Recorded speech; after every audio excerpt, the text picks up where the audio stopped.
কি আর বলবো আপনাদের, নতুন বাংলাদেশ নতুনভাবে সংস্কার হচ্ছে, তো সেই সংস্কারের একটা অংশ আজকে বিশাল চিন্তায় ফেলে দিছে আমাকে। তাই এই চিন্তা থেকে বাঁচার জন্য আপনাদের কাছে ছোট্ট একটা প্রশ্ন নিয়ে আসলাম। মাননীয় প্রধানমন্ত্রী শেখ হাসিনা থাকাকালীন সময় প্রত্যেকটি জেলায় একটা করে মিনি স্টেডিয়াম করার কথা, এবং সেই স্টেডিয়ামের মধ্যে অনেকগুলোই প্রধানমন্ত্রী শেখ হাসিনা থাকাকালীন সময় কমপ্লিট হয়ে গেছে। আর তার ব্যয় ছিল 51 লক্ষ টাকা। আর শেখ হাসিনার পতন হয়েছে 1 বছর।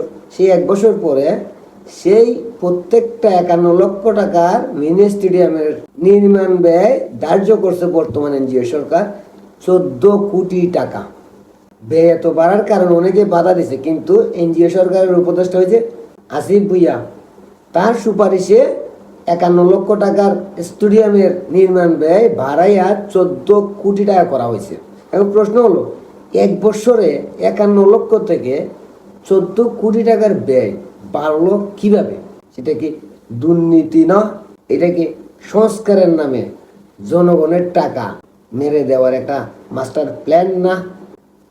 প্রশ্নটা রাখলাম আপনাদের কাছে, কারণ ট্যাক্স তো আপনারা দেন, তাই প্রশ্নটা আপনাদের কাছেই করলাম। আশা করি উত্তরটা দিয়ে যাবেন।